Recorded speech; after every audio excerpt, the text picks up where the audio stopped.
Hello, hello. Welcome back to Revelatorium, the podcast that comes around once a month, this month being July. Every episode, we are straying further and further from Gregorianism.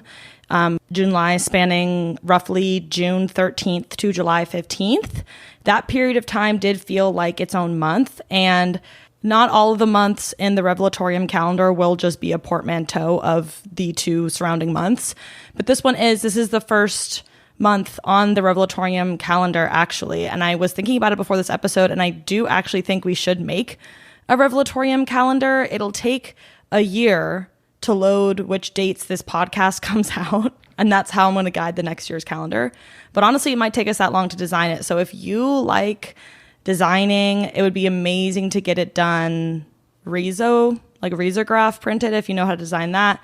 So if you'd be, because that just seems so right. I use a calendar every single month. I love having a visual calendar. It is my culture. It is the way my mom raised me. I obviously have a Google calendar, and now I have an Outlook calendar, and I have my paper calendar. So it's like those three things, they all live together. They're co-housing together. They're collective living, and they find a way to share community, and it's beautiful. So first there came RevZine. Next, I think Rev Calendar needs to happen. So if you're interested in designing for that, I just love every single month on my calendar flipping it and seeing a new design, like seeing a new piece of art. I'm like, what a treat.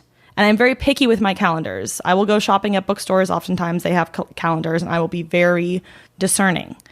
So revelatoriumpod@gmail.com, email that, or DM the Revelatorium Instagram account if you want to help with that. But in any case, welcome to July. This was so immensely packed. If every Revelatorium episode is an archive of that period's wisdom, this July's archive feels a little higher on the bar graph. And if you like thinking about your life in visual diagrams and maps and charts, you need to actually read Elship by Tree Abraham. And if you want to do that, a beautiful way to hold yourself accountable would be to come to the Cather Out Book Club. We're going to meet the first week of August. I haven't even picked a date yet, so you're by no means too late. Elship is probably the book that has made me feel most understood in the last 5 years. Granted, in some and actually not even in very narrow domains, in a very wide scoping way. I felt really mirrored by her thoughts, and a lot of her thoughts were represented with visual diagrams, with lists, with charts. And real crushers will know I have a crush alignment chart. I posted it on Twitter, on TikTok. I don't know if I've definitely posted it in my Patreon Discord. That's where we all submit ours. So if you want to see the rest of them, join the Patreon, $3 a month, patreon.com/CatherOut. That's also where the book club for Elship will be meeting.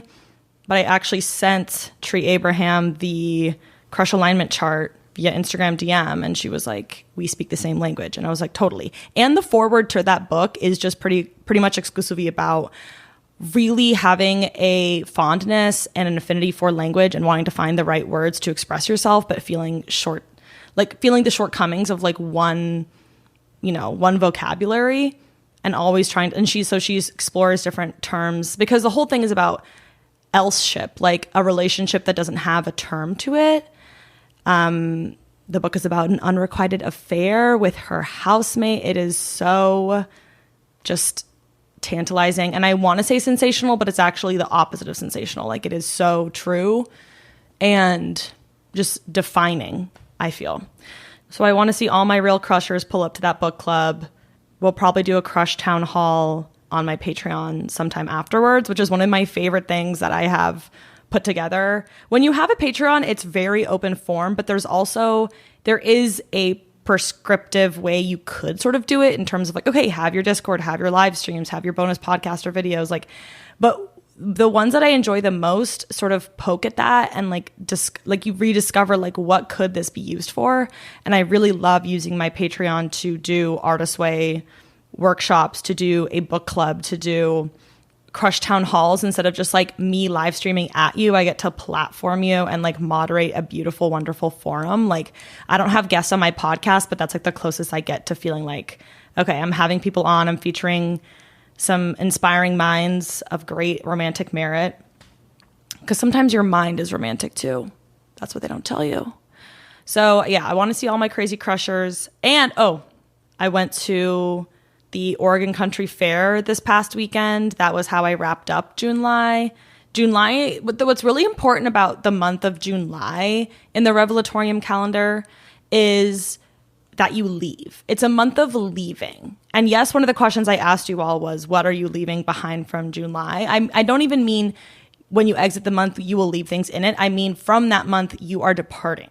Like the only weekend I was really in Seattle during July was Pride weekend, because there's no way in hell I'm missing that wonderful, freeing, delirious time of bohemian fantasy.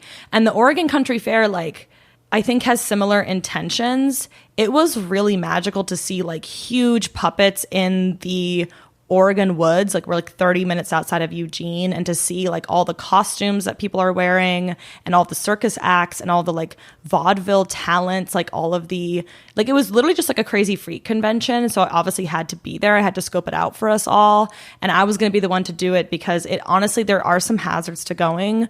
One of the hazards being, I unfortunately started a white people with dreads counter, and it did get to 12. And that's demasiado. That's too much. Pack it up. But I sort of went open-mindedly, hoping for the best. What I found were some troubling things and a lot of dreamy things, because duality is part of July.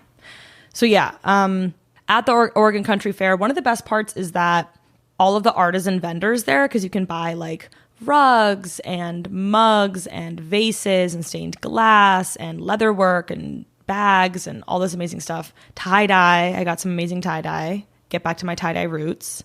Ultimately, I will be having a tie-dye party so that I can it's not stolen valor, or not stolen valor, but bought valor. I'm I want it to be my own valor. I want myself. I used to have so many shirts that I tie-dyed as a kid, and you know how good it feels to not make the actual structure of the shirt. That'd be amazing, to sew your own shirt, to spin your own cotton, to sew your own shirt, and then to dye it. I'm we really need to return to form, reject modernity, embrace tradition.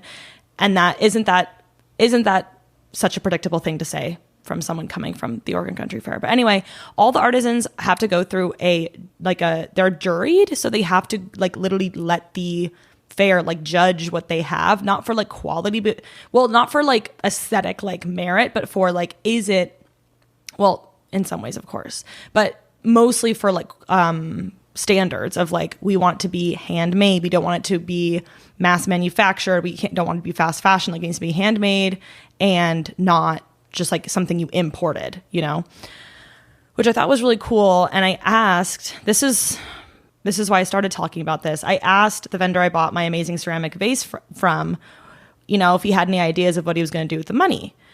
And I did that in a very kind-hearted, good faith way. You already know. That's the only way I know how to ask things. Oh, and actually amazing revelations to come from the Oregon Country Fair unexpectedly about how to restore peace, love, unity, and respect to places that supposedly should have them, but maybe are lacking. Okay? Honey Pluton talks about PLUR all the time in kind of a post-ironic way, and I do actually feel there's a true crisis of PLUR, a crisis of spirit, a crisis of generosity. But anyway, the guy that had the ceramic vase, I asked him, because I'm always just curious. I'm I would love to know. I'm is he going to buy a nice meal with it? Is he going to, save up for retirement? What is he going to do? He was well, I have a fund for this thing called the crazycrusher.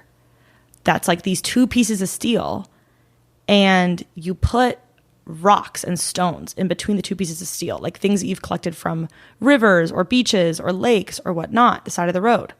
And it crushes them down so that you can make them into a glaze for your ceramics. And I was oh, I'm so glad I asked. I'm so glad I followed my intuition and let my curiosity be unblocked, because it started just such a nice dialogue with him about the artistic process and how beautiful it is to be so in love and committed to your craft that when you do start to make money from it, you still want to feed back into more inspiring ways to do it. And one of the things I really was revelating on this month was something that I've known for a while, but I think I just started to actually catalyze it, is how important it is to enjoy the process. Like the Julia Cameron quote, who is the Artist Way author, says, you will learn to enjoy the process and release your need to control the result. And it's actually crazy that I have so many of her quotes memorized, because I used to be a real big quote head in high school. One of my projects in English class was to print out quotes when I was a TA and put them around the classroom and laminate them and put them around the classroom. And I took great pride in that, because on my Tumblr, I literally had a part of my domain, like, what is it called? Like a subcategory, basically, was quotes. Like, I loved saving quotes. I've always really been seeking wisdom, truth, inspiration, etc. I'm Unitarian. It all makes sense. My life makes more and more sense the longer I think about being a Girl Scout and being Unitarian. I'm like, those things actually really informed my skill set and my mindset, my philosophy, my worldview, more than I really thought. Like, it really did take me until this last year to catalyze that too. But enjoying the process is, if you are getting bogged down in your craft and you're getting uninspired, what's something you can do to make it fun for yourself again? Like, what if I want to record this podcast with a bubble machine? That would be amazing. And that would require me buying something or seeing if anyone has one that they'd be willing to donate. So if you live in Seattle and you want to donate a bubble machine to me, that'd be amazing. But it's like, what can I do to make this more enjoyable? Personally, today, it was wearing this little neck scarf, because I secondhand thrifted it, which is when a person tries on the jacket you tried on and then puts one of their hands in the pocket and stores another thing they were trying on, which is this scarf. And then when you buy it and you go home, you put your hand in the pocket and you realize you have now secondhand lifted it, but you have no moral obligation. Like, this is perfect, you know what? And let's not get into the morality of shoplifting. But personally, from vintage stores, I'm not going to do that. Personally. Personally. But I'm like, this is such a cute, when I first saw this, it was just like this big square of like this little sheer fabric, which if you're not on video, it's just like this little neck scarf basically I'm wearing. That's sheer. And I couldn't figure out what to do with it. I put it on my head like a bandana and I was like, that looks fucked up. And then just kind of gave up. And then today, when I was getting ready for this podcast, I was cleaning up my room and I put it on and I was like, how did this work? And I tried it a few different ways and just tried to be unblocked about it. And I realized, it's actually the perfect size for like if I'm in the car, because I did get to drive a convertible this month to go camping. Trust in community and you shall receive. Security is social. That's another mantra besides enjoying the process. Security is social. It's like I put out a call to see if anyone had a car they weren't using for the weekend I was going camping. The first weekend of July, that's a really important thing to do, because July starts with the solstice. And not exactly. The solstice comes a little bit into the month. So when July starts, you realize time to make solstice plans. July gives you 8 days to make solstice plans because it starts on June 13th. And then solstice is usually like June 21st. So you give that much time. For me personally, I'm planning for the solstice 6 months ahead. That's how seriously I take it. It's a really important holiday in my world. And we all know that the Revelatorium calendar, should we create it, is going to have a lot of holidays, okay? And it's going to actually prompt you to put your own holidays into the calendar. Like the anniversary of you moving somewhere, a very beautiful friend-iversary. The anniversary of you starting a hobby of yours. Whatever you want to do in there, you can do. Put your friends' birthdays in there, okay? Anyway, I put out the call and 2 people, one of whom I'd never met and the other person who I'd met like twice, just open-heartedly, blind faith, were like, yeah, you can borrow my car. I'm not in town. And one of them happened to have a convertible. So when I opened up the garage and saw a BMW convertible that I was going to take on a camping trip to the Skagit River, imagine my opposite of chagrin. Imagine my delight, surprise, my wonder. I was like, I've never driven a convertible before. I may be Californian, but I've never driven a convertible before. But if you look at this scarf, this is the scarf of someone who drives a convertible. And I do feel like it found me after. I found it in Chicago at a vintage store. Because I also went to Chicago during July. That's part of the leaving. You see how much I was leaving? And leaving doesn't have to mean you go far. It could be you leave to go cat sit for a friend. But July is all about leaving. But anyway, I got this in Chicago. And then I also realized it can go perfectly over your head to shield your hair from the wind. And so I'm going to be stashing this so that I can take it on car drives. I am a carless baddie.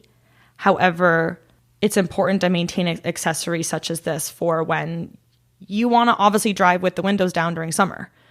Summer, like, I really do resist AC. Like, I am sitting here dewy which is the I love how we've just reclaimed being sweaty. Like, I know a lot of people would be like, being dewy is not the same as being sweaty, but I'm like, in some ways I can just call myself dewy right now, and you probably wouldn't know, right? You probably wouldn't know the difference. So vocabulary is important. But any case, I'm sitting here sweaty because it's a heat wave right now in Seattle.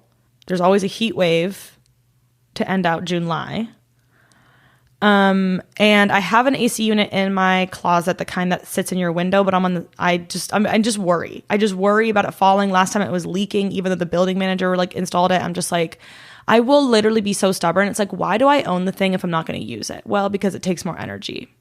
So I'm sitting here a little dewy as a result. But yeah, I'm like, I do resist AC, especially in the car on the drive. If you're driving down small roads, and when you're in a convertible, fuck it, we're on the highway and we're full top down.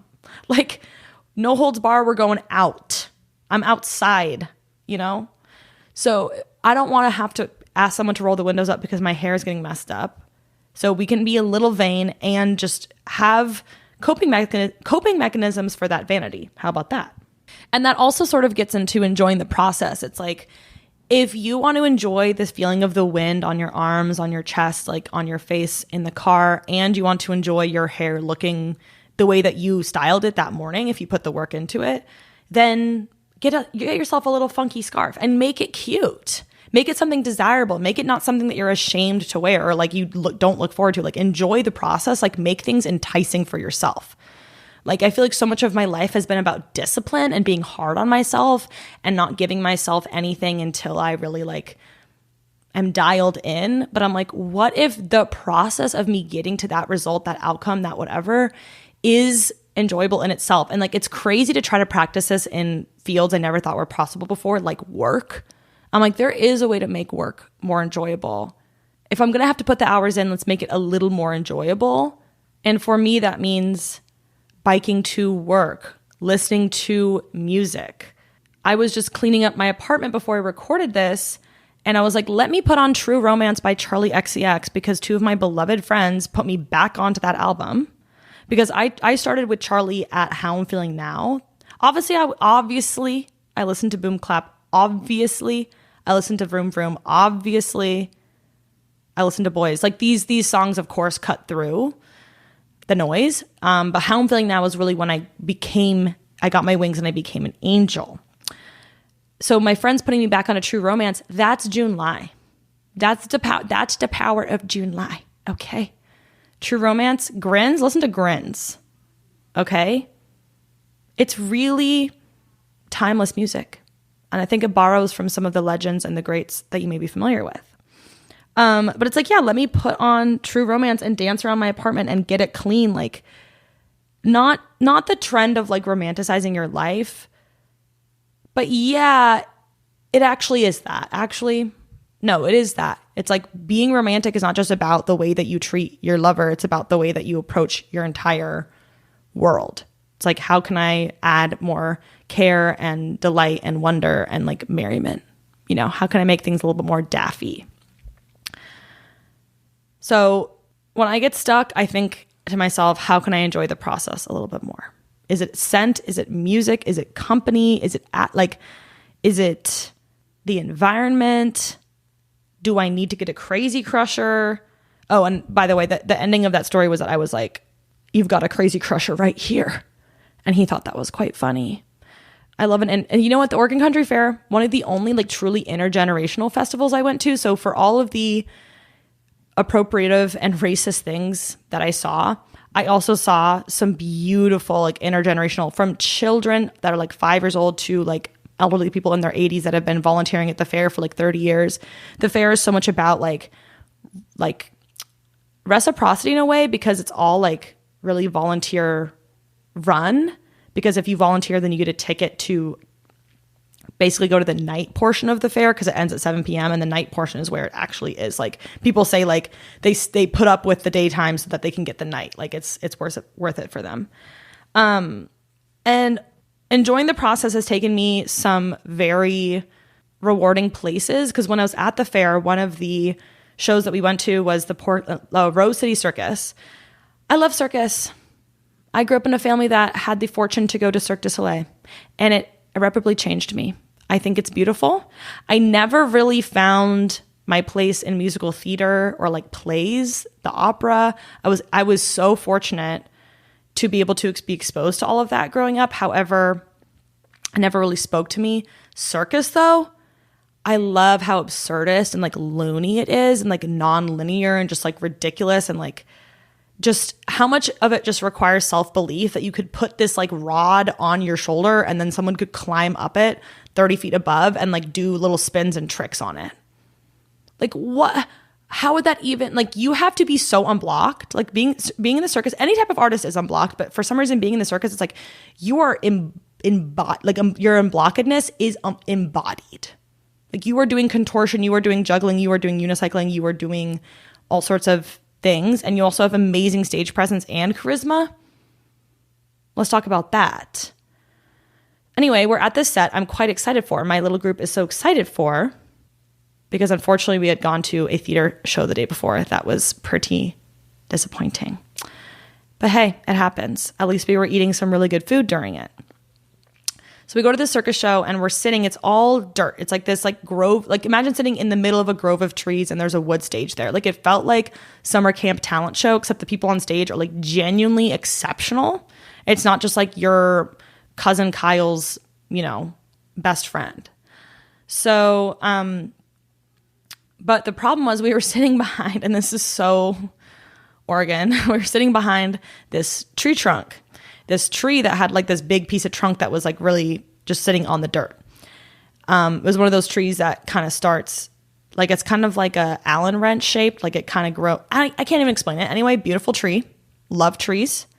It was so beautiful to see it there. However, people kept sitting on it and standing behind it and blocking the view of like 30, 50, even 100 people behind them that were sitting on these bleachers. Most of them elderly people that clearly had like accessibility issues.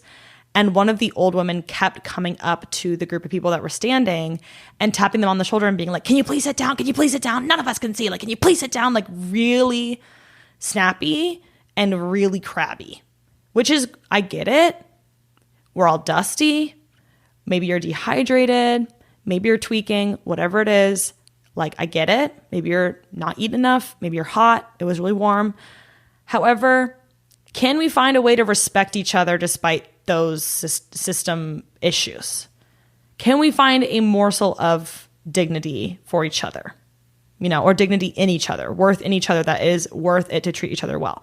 Because what I will say is what I was noticing when she was doing that while we were sitting, like we were sitting on a blanket. We put our blanket down behind the group of people standing, hoping that they would just sit down. Like I was like, oh, they'll just sit down when the show starts. Like they're just standing up for now, but that they'll sit down.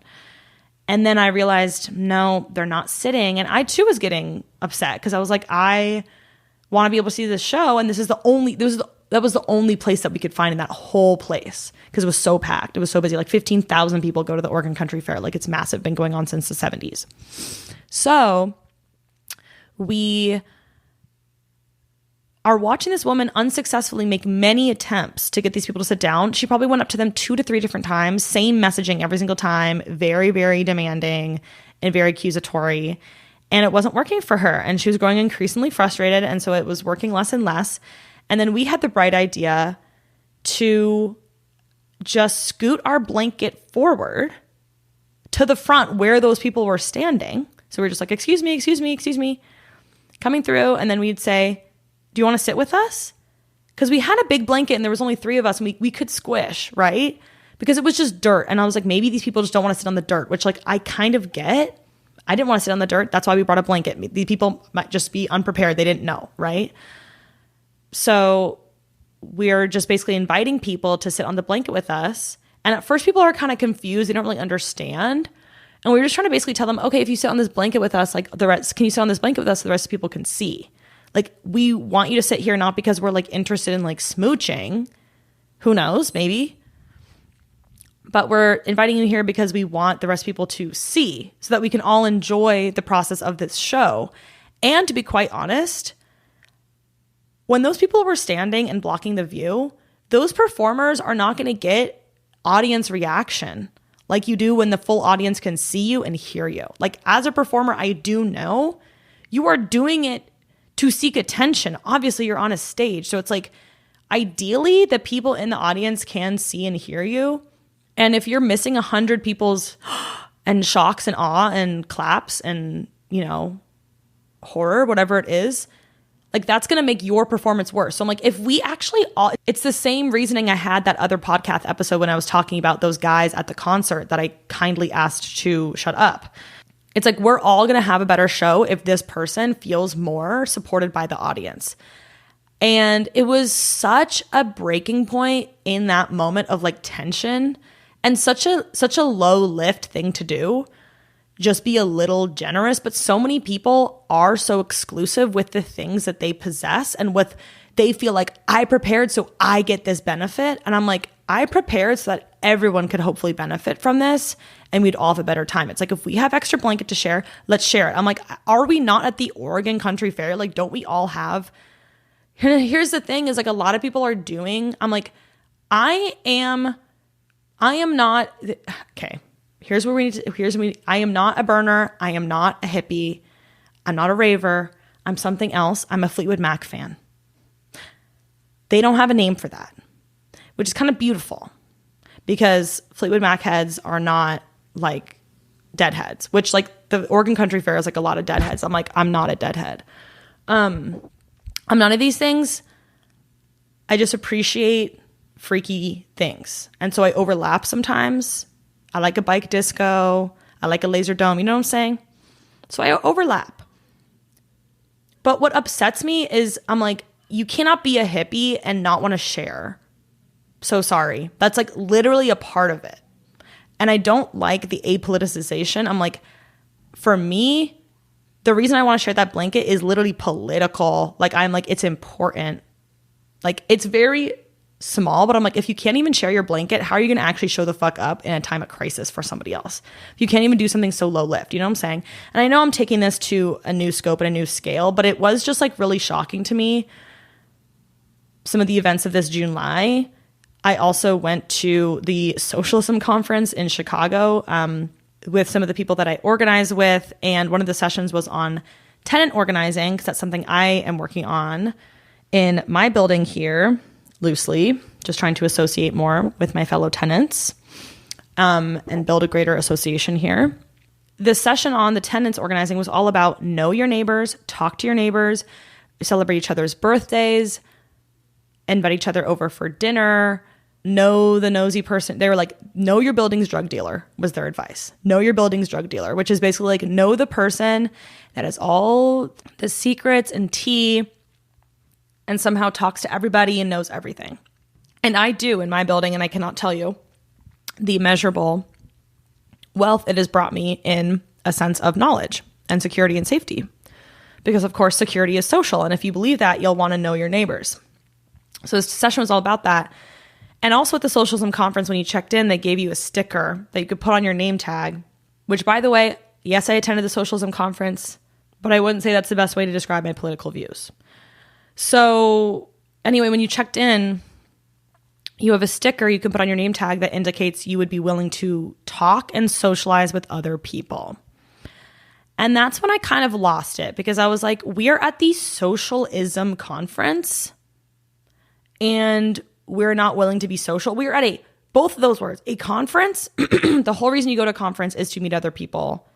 And some people might, and this is where it's twisted. If you think the reason you go to a conference is to sit in the back of the conference room and listen to who's on the stage and who's on the panel all day, you're doing it wrong. There is so much wisdom horizontally held by the people in that audience and not just on stage. Of course, there are great thinkers on stage and great thinkers in panels, but I'm like, in the tenants organizing session, we got to do small breakout groups after the panel spoke. And it was amazing to have the prompts and the inspiration from the panel and bounce off of that in our small groups with the questions we were talking about how we felt alienated or isolated in our neighborhood or communities, and then how we've built community with our neighbors. And I was like, amazing question. Like, so good to be around other people that are working on this and feel solidarity with those people, because I don't always find it in my day to day.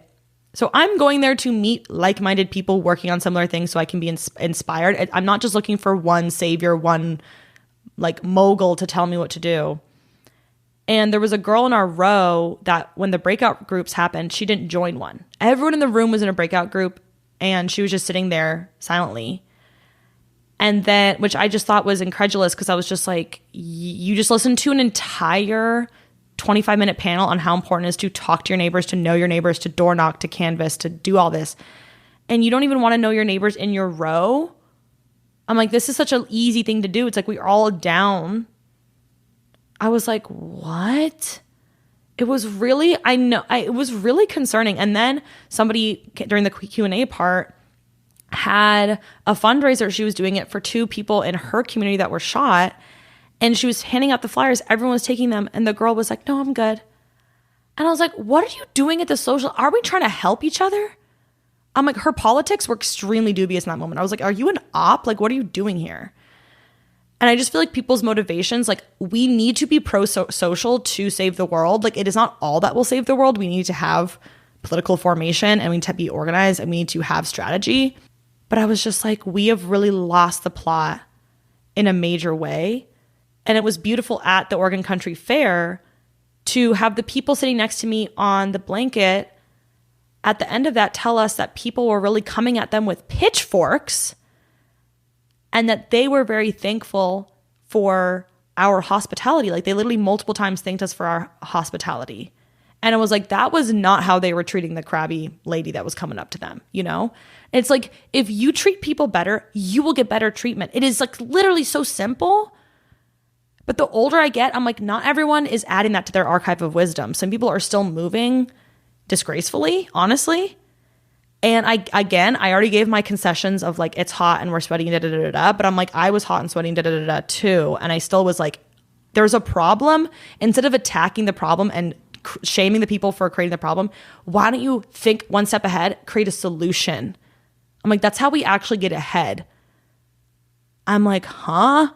And then I got to have the beautiful experience of watching everyone in that group, when someone new would try to because the whole group was sitting then, when someone new would try to sit on the log and it would block our view, somebody from the group would tap them on the shoulder and be like, hey, the rest of us can't see if you sit there, but would you, I watched a preschool, she must have been some sort of teacher. She was so gentle and kind and amazing. I was very, very enchanted by her. I was like, wow.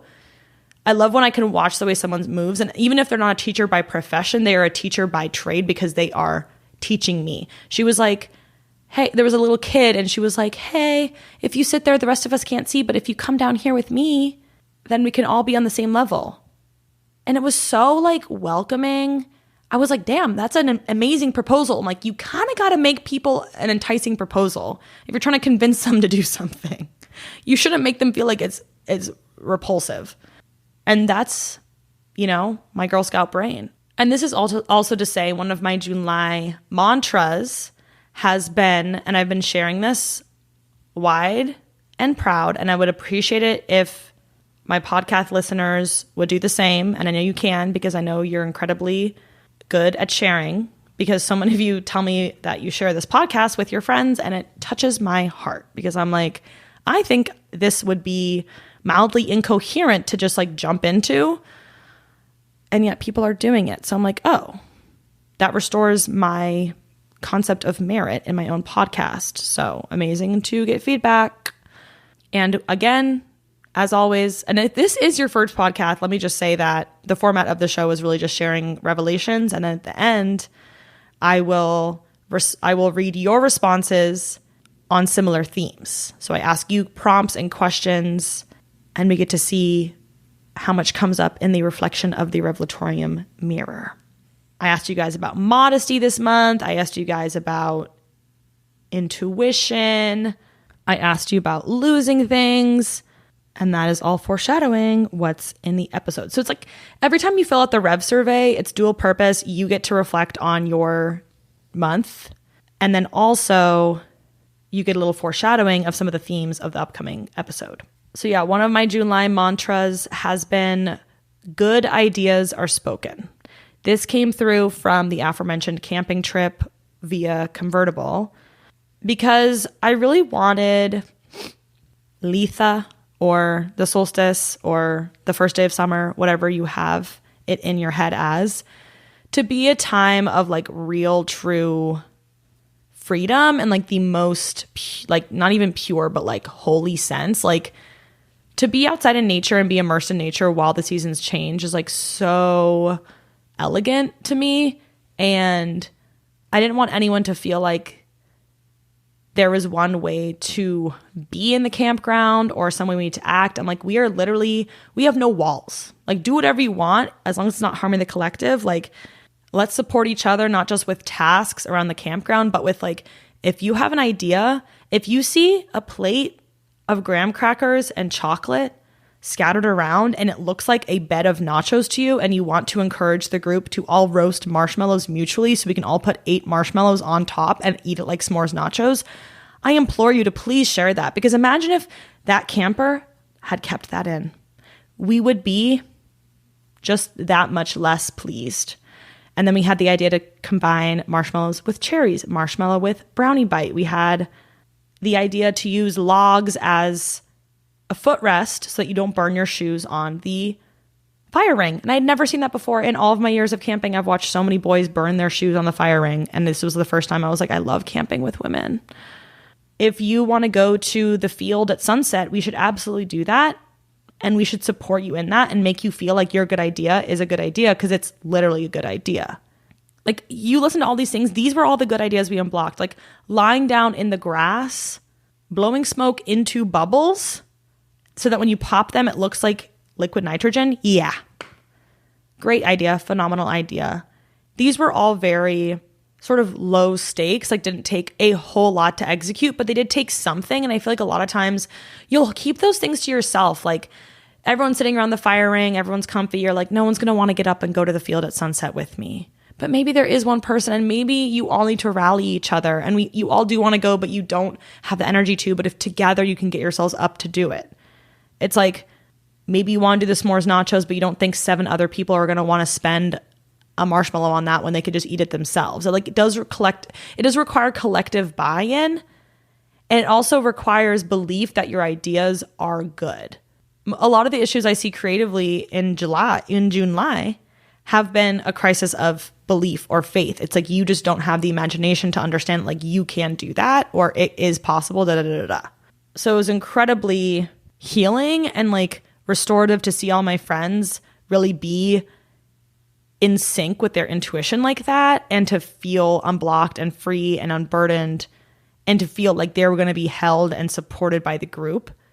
Even though most of those people, like nobody there knew everybody. Like it's always a consortium of people I am gathering. I am pulling from my pool of friendship and I'm forming into this little drop.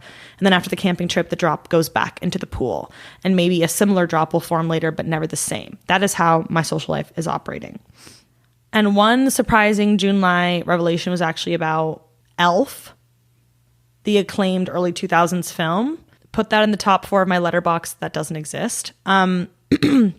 That was a really important movie to me growing up. And I think I just connected that like that movie was just about someone being so crazy, like the world just being so ableist and being like, you're crazy, and just being like, you're psychotic and manic and like you don't belong and like you need to tone it down and like mask yourself.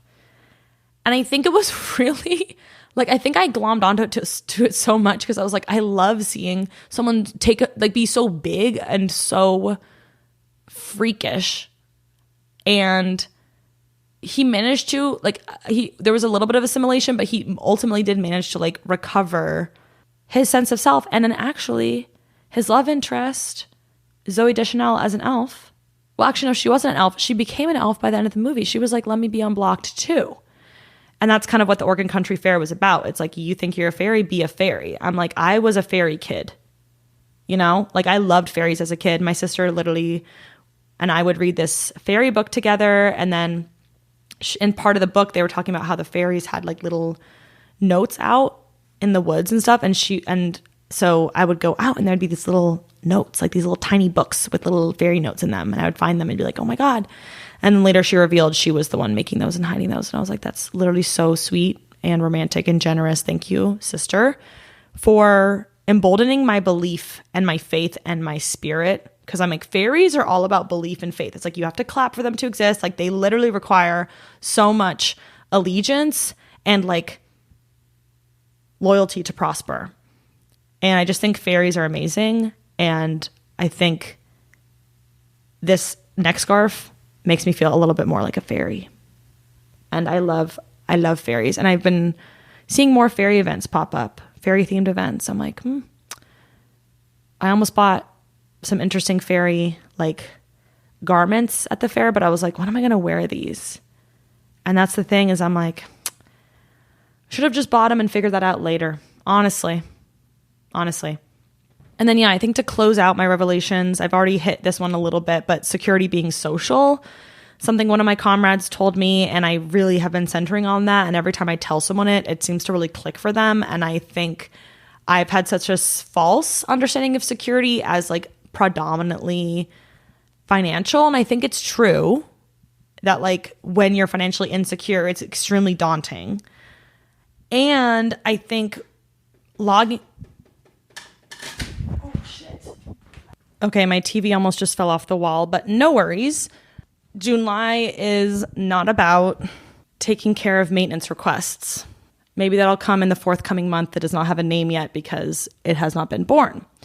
But yeah, I think like growing up in Silicon Valley, incredibly wealthy area, I went to school with a lot of the children of the C-suite of tech companies. So people that are pursuing an extremely diabolical level of wealth, one that requires the explicit underpayment of everyone beneath them. Like it is just simply disrespectful to pay yourself that much more than someone else, to see your worth as that much more than someone else's. Like that is actually what it comes down to. And if you try to convince me elsewise, you just won't. I'm resolute.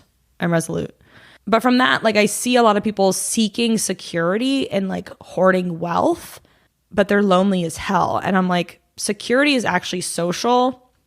When you know your neighbors and there's a power outage, you can support each other. Like maybe one of them has a generator, maybe one of them has an extra charger for you.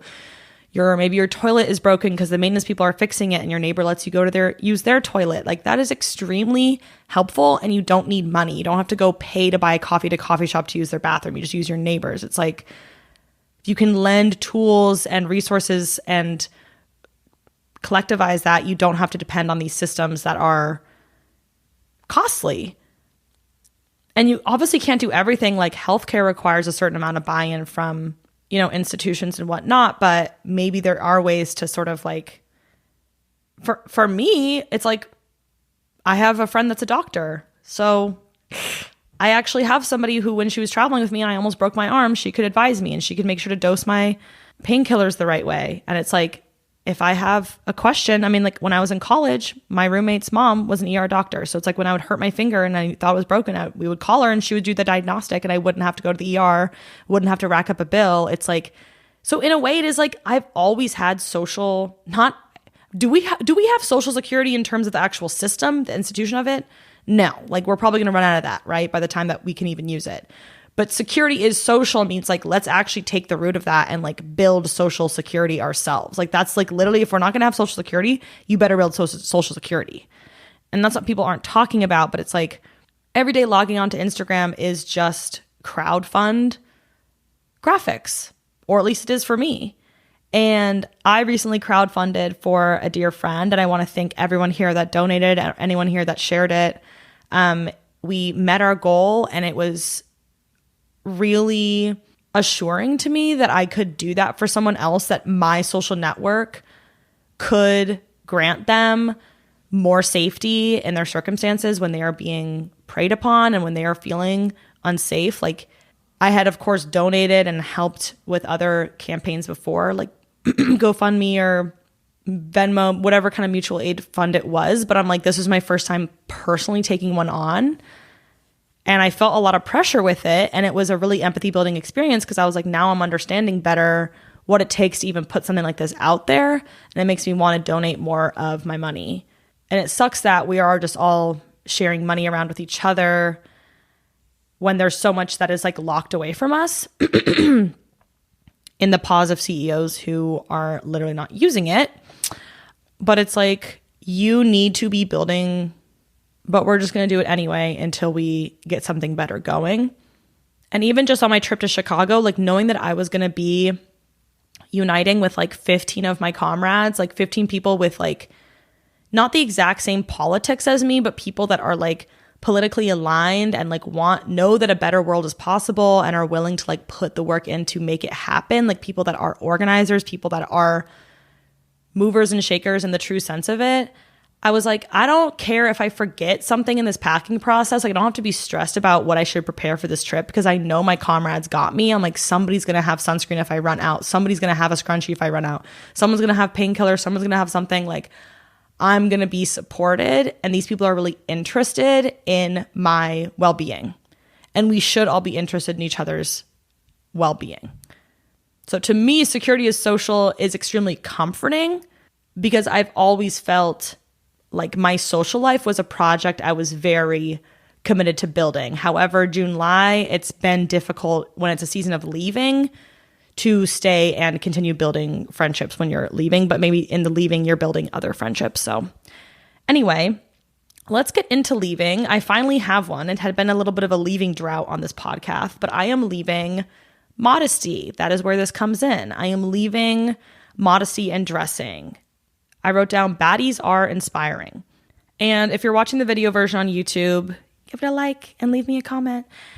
And also you'll see that like I have my arms out, I have my shoulders out, I have a little bit of my chest out, but I'm wearing a dress that is covering like much of my body. So if you look at me now, I'm not saying in this statement that like I am going to have my as maximum amount of skin out all the time, but like going into this next month, and especially sitting in the hotness right now, I'm like, I don't want to be concerned with like covering up anymore. And going to the Oregon Country Fair, like I got to be much more exposed than I usually would be.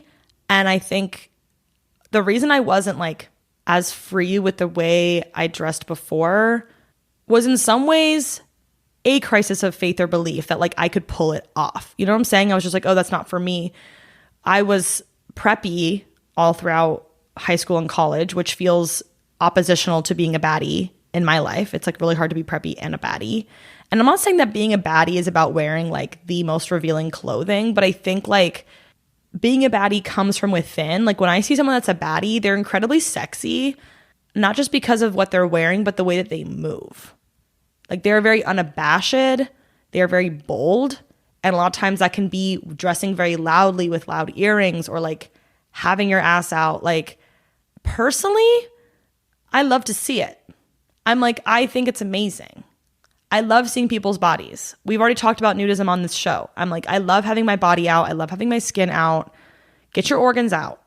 Like, let me reveal myself to the world. But I think growing up, I definitely did dress more modestly. I grew up Unitarian, so I didn't have like religious like conservatism on my side, but I think my mom was just the kind of person that was just like, wear a camisole underneath your V-neck. And there's of course a dress code at school, and I was dress coded because my shorts were too short, but I never thought it was because I was dressing in like a slutty way. Like I never thought that what I was doing was like slutty, but now I'm like ready to just be a little sluttier. I'm like, I don't know why I have been so resistant to like being more promiscuous in the way that like I go out, but I've really been embraced in the baddie community recently. And like in one respect, I have been throwing ass in my bathroom since like, I can't even tell you. It was definitely after college, definitely by at least 2018, 2019. But I don't know exactly what year. But in any case, I've been doing it for at least like 7 years now in the bathroom every night or every morning. If I'm playing music, if I can throw a little ass, I'm doing it. It's really fun. It was very private and very personal for me. And then finally, when I have been, security is social, when I've been going out with baddies that are throwing ass, they're throwing ass on me. I'm like, oh, I am supported. I have resources around me to make me feel comfortable. And of course, there's certain spaces, certain environments that are more comfortable to do that in than others. But when I have my baddies around me and we're all doing it together, I'm like, okay, I'm good to go. But when, like, I really do like having models, and I like having people around me that give me social proof, like that is valuable to me. And so I think I finally found baddie friends who really show me the merits of being a baddie, because last year in the Gregorian month known as February, I believe, somebody asked if I was sensitive to caffeine at a party, and I said in a taken aback way, yes, I am, but like, what would make you say that? He responded that it was because I dress sensibly. And I was like, okay, it's winter. Of course I'm wearing a sweater and jeans, but like, also this is not like, it wasn't like a house party. It was literally like a Shabbat dinner. So I was like, what did you want me to do? Wear my Hervé Leger like bodycon skirt here? Like, what the fuck? Like, fuck that guy. He's not a friend of the pod. Let's just say that. But anyway, I was like, that was actually on International Women's Day. So whatever day that was, that is going to be a hero day in the next Revelatorium calendar, or the first one, but the next year. But yeah, I was like, not that I want the way that I position myself to be respective of some man's opinion of me, but I was like, I'm not loving that you're judging me like that. Or analyzing me like that. But here's the thing is like, the way I came across was accurate. I was allergic to caffeine. Not allergic, but like I am not really, I'm very sensitive to it. Like I don't tolerate it well. So was he right? Yes. But did it offend me? Yes, it did. Because I don't want the way that people describe me to be, oh yes, Catherine, she dressed very sensibly. No, I want them to say she dressed very creatively or kookily or amazingly, you know? Well, and I'll get more into this in the Rev survey responses part of the episode. Taking wise, I am retrieving extrovert for extrovert dynamics from July, and I'm transplanting them into the rest of the year. It has simply got to go on. I feel like July and maybe 2025 have really been about understanding for me and the quest to feel understood. Like I really appreciate that feeling, and maybe that's why I've been spending less and less time publishing my ideas online, because so often it is really hurtful when I'm misunderstood, and I really don't appreciate that, and it's often done in bad faith and uncharitably. And in my real life, I'm like, I'm able to find people who understand me within the context of my life and in a nuanced way, It's just like so much more affirming to be with someone who's seeing a clear picture of me and understanding me based on that. And extroverts really get it. I went to a wedding in the Gregorian month of May this year, and I had an amazing date to the wedding, one of my friends from high school. She was such a good time because we're both extroverted and bubbly, and our friend picked us out to be the greeters at the wedding and to like invite people in to give them a sense of what's going on. And I was like, that's so beautiful that you recognize that within us. And then the wonderful part was like at the wedding, when it was the mingling time, we had like a lot of old people from high school there, but there were also some people from like my friends' college days that I vaguely knew. And I was just like, there's a lot of people I want to talk to here. You go there, I'll go here. Like you talk to this person, I got that person. You got person C, I got person D. And so I went to the wedding with a date, but if you looked at the sushi line caricature table area, the patio, you would not see us moving around like dates. Like it wouldn't look like we're dates because we're solo. We're flying solo, but of course not solo. We're flying with a bunch of other people that aren't each other. But we do that because we understand one of the most valuable parts of like having a date is like sharing the intimacy of like, look at this information that I gathered for you. Like I love to go on dates with people that can be squirrels and get little nuts of insight for me. I'm like, because we don't have that much time at this wedding. So it's like, we actually have to plug away here. And it was really nice that I didn't have to like encourage her to do that or like convince her to do that. She was just immediately on board because we move the same way as extroverts. Like we're really interested in meeting new people, talking to new people, getting energy that way. Versus I feel like a lot of times when I've dated introverts, and I've always understood the ideal pairing to be extrovert introvert.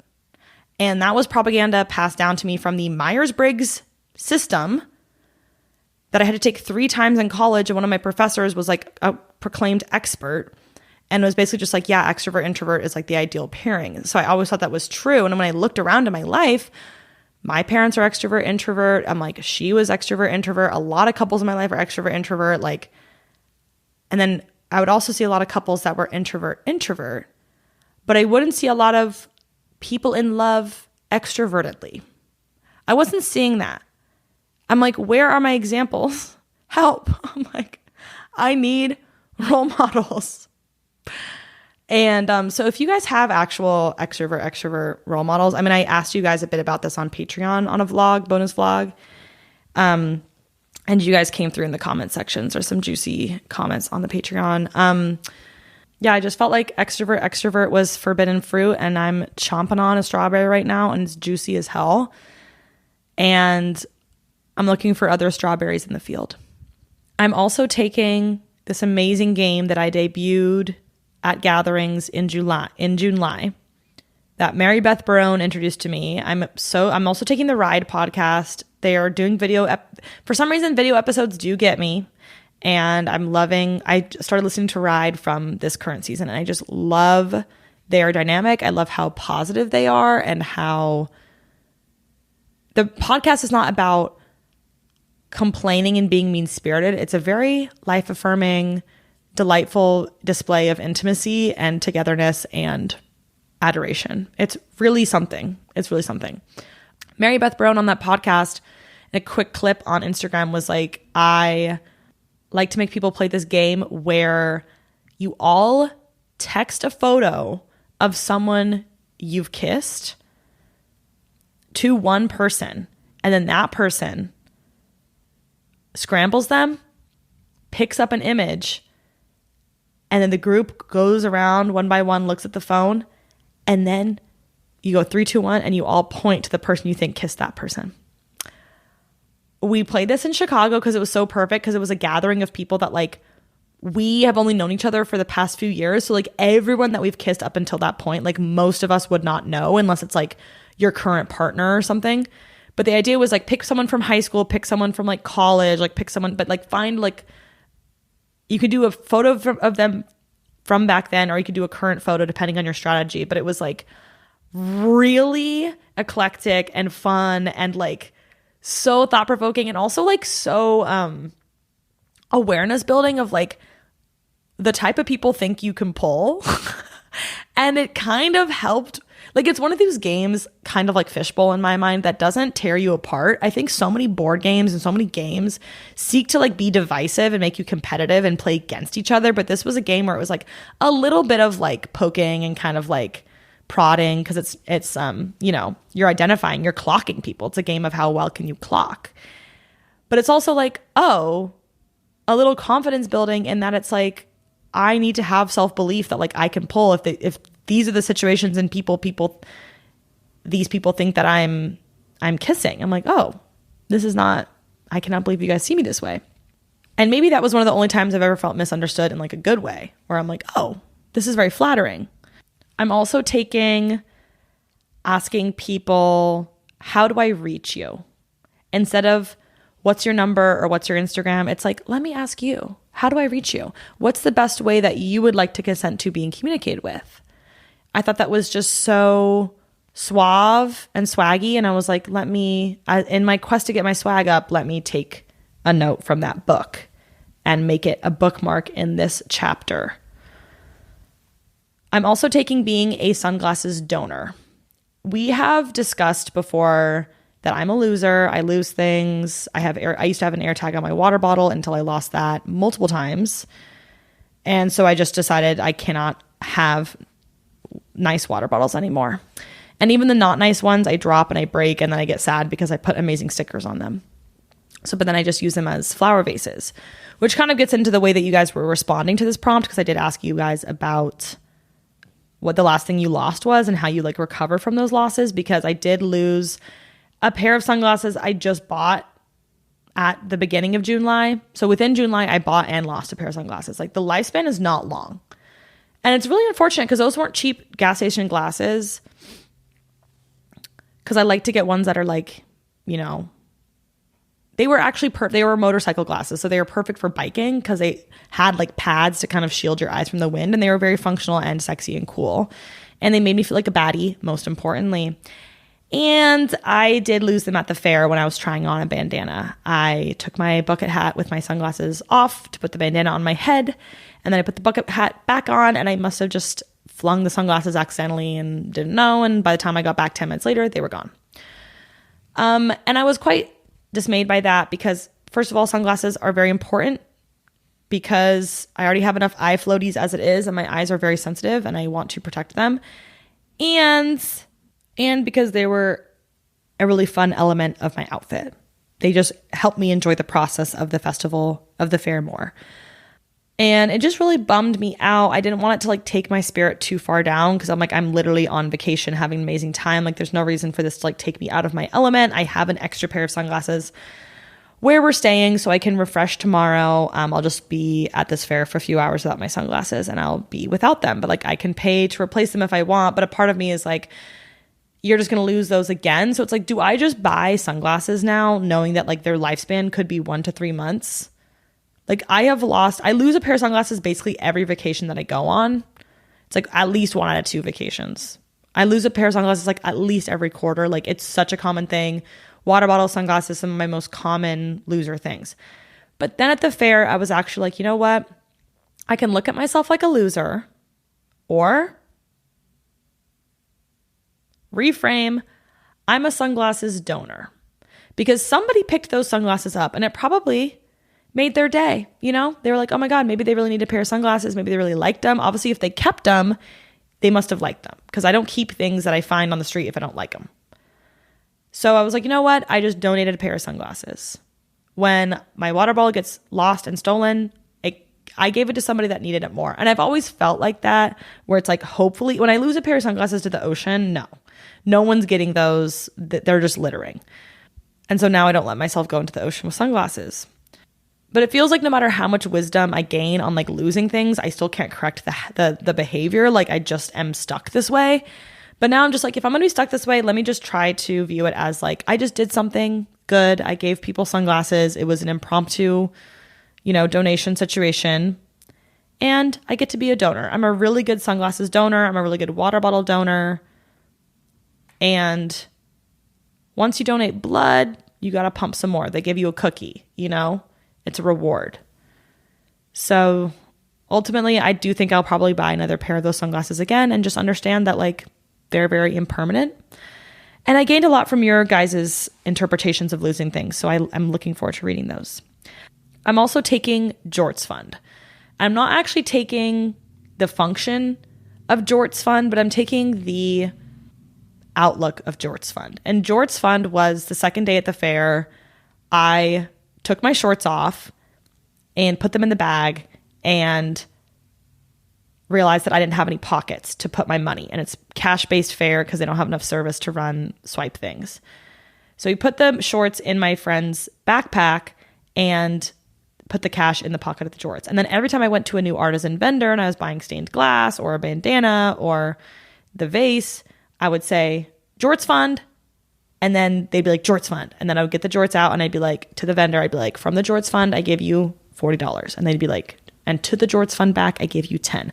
And every single vendor like played into it. Like immediately understood what the Jorts Fund was, got it. And it was like, sometimes a wallet is not leather. It is a very big piece of denim with 4 pockets. So it's kind of hard to find which one the cash is in. It's like, wasn't very like utilitarian, but you know what? I never lost my money that entire day. So it was not futile. It was good. And I'm like, I want to start embracing like those little like MacGyvering things that we do, like makeshift things. Don't hide them. Let people see your creativity, Anything can be a wallet if you really want it to be. I'm also taking conviviality. As always, it's really good to dance in big groups of people, to be with my baddies. It's really nice to be on trains convivially and not be alone in a car. It's nice to be biking and have other bikes in the bike lane with me, commuting at the same time. It's really nice to be on said train and look out your window and see a boy jump into a river off of a rope swing. And I was like, yes, I was only with him for a brief instant and he didn't know that I was there. But I felt like I was living life with him. I was like, you know what? We're all together here. On earth, we're briefly gorgeous, etc. We're here for a good time, not a long time. Let's like be here together. I say as I'm sitting alone in my apartment recording this podcast. But immediately afterwards, I will be pursuing togetherness, trust, and believe. Okay. Finally, I am taking getting consent for hanging out with others when having sick symptoms. It is worth it. I've struggled. It is a very tepid place of honesty, dealing in matters of immune system issues. Because some days you wake up and your throat's a little scratchy and it's actually just fucking nothing and it goes away and it was never anything. You know, it's just like, okay, maybe you smoked the day before or you did karaoke or you slept weird or you slept with your mouth open or you didn't drink enough water. And then sometimes you wake up with a sore throat and it does develop into something. And instead of just kind of denying it and keeping it a secret, I want to be 100% diligent about like when I'm showing up someplace with any type of sick symptom to let people know. And hopefully that will model to other people that I am looking for that treatment back. Because I really do not want to get sick. I don't want to put myself in situations where I could, like, here's the thing is if I'm going to a festival, hey, that's a lot of people. And you can mask, you can take precautions, and being convivial means that you are being exposed. But if there is the opportunity, like if someone knew they were having sick symptoms and there's the opportunity for me to avoid them, but because of their non-disclosure, I was not able to do that, that would upset me. Because I'm like, if you have sick symptoms, wear a mask for sure. You know, like if you know you're sick, if you have sick symptoms and you know it is not like something else, truly something else, you should be wearing a mask. And even so, you should be wearing a mask. Like, if you're coughing on a plane, but it's actually because of allergies, honestly, dog, I would wear a mask just to make other people feel safe. Like, come on now. And not even make them feel safe, but like it actually does keep people safe if you keep wearing your mask. Okay. And now we get to leave this segment of the episode. So much leaving happening in July. And we get to take my laptop upon the knee to gaze upon your blue lit answers. And I think we will simply go left to right. First question being, and again, if you ever want to respond to questions like these, and as you're listening to these, you think, oh, I would have said this. Oh, well, I want to read it because I read every single response that comes in here. I don't get to read them all on the podcast, but sometimes they end up in the zines if you consent to that. And in any case, they end up in somewhere diffusely in my memory. Leaving. Grace, who's 28, writing in from the best Carolina, said she's leaving AI-generated playlists. Hell yeah, brother. I will say, prior to recording this, after I played True Romance, the auto cue after that made me feel like I just told Spotify I have amazing taste in music because it proceeded to give me amazing music. And I was like, oh, did I just find a cheat code? Did I just like motherload the system? I was like really impressed with what it was giving me for like 20 minutes. And then I was like, eh. But a cue is a beautiful thing. Something handcrafted you can feel. And when we were in the car ride back from Oregon Country Fair with the windows down on our little road trip on these Oregon country roads, I was queuing and I was getting effusive compliments from the driver and the passenger. And it really meant a lot to me because it wasn't just some AI playlist that I clicked play on. And I know it's easy, it doesn't take thought, but the search and discovery of finding music, podcasts, shows, literature, whatever it may be, like that is a part of the delight, is being like, and the source of this is XYZ, you know, versus the algorithm fed it to me, you know? And of course, it's hard to avoid algorithms entirely. And I guess I'm wondering if you mean AI generated playlists or algorithm ones, but in any case, I really enjoy Anne Pfaff's playlists. Dinner Music Weekly is great. I enjoy all the playlists my friends and lover make for me. I endorse that. Leanne, who's 28, writing in from a Canadian heat wave, is leaving behind in July my best friends / roommates from college. They have given me so much deep misery over the years, but I have continued to try to make our friendship work because of our history. But I refuse to let them inject anguish into another summer, and so I formally broke up with them this month. And this is a really tough spot to be in. I do feel like history and longevity do weigh prominently on me, and I do want to like maintain relationships and keep up relationships. And it's like, I have changed so much. The people in my life has changed so much. It's okay if you drift. In this case, it sounds like you haven't drifted, but you've just stuck together out of maybe obligation, but genuinely tough. And like I had a friendship breakup earlier this year, and it does give me pause every time. I do it intentionally, knowingly, willingly. It was very mutual, and it wasn't a discard situation. Like I don't want to live like people are disposable or discardable, but I also am like, sometimes you do need to take like some space and a break from people and like maybe come back together in a more distant way, in a more fleeting way. Like, but it does make me feel like I ultimately, I still feel like, oh, I got to come back together at some point, because I'm just like, I don't want it to be a never, ever see you again situation. Cause I don't know, there's a lot of morality wrapped up in that. And I empathize. Kate, who's on the cusp of 28, baby, who's writing in from Philly, is leaving being bad at math. Oh my God, for so many years, I told myself I hate math, I'm bad at math, and it became a self-fulfilling prophecy. I literally started doing math Duolingo games because all of a sudden, something in my frontal lobe told me it's actually cool, practical, and useful to be good at math, and it's not embarrassing to be a beginner. I'm doing simple math, but embracing that beginner's mindset, baby. I won't need math really for my career ever, but I still want to be good at it. Goodbye to the general concept of self-selecting out of useful and good things because they're hard. Such a fan of this. Truly. Did not know Duolingo had math games. Did not know anybody else was taking up math again. I have always felt astute at math. I've always had a good relationship with math. And recently, I was able to do an equation. Like I was able to do a proof to find the amount to split a bill.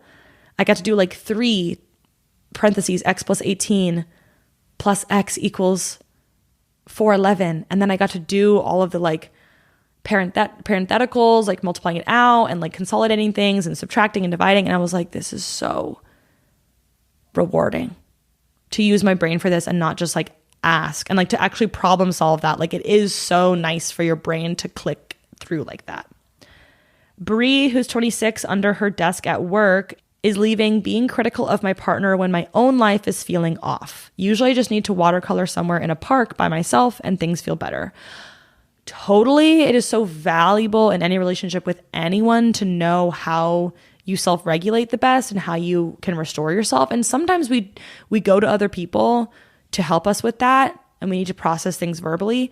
And sometimes I'm like overwhelmed and I'm tweaking out and I need to just go in my bathroom and put music on and dance alone.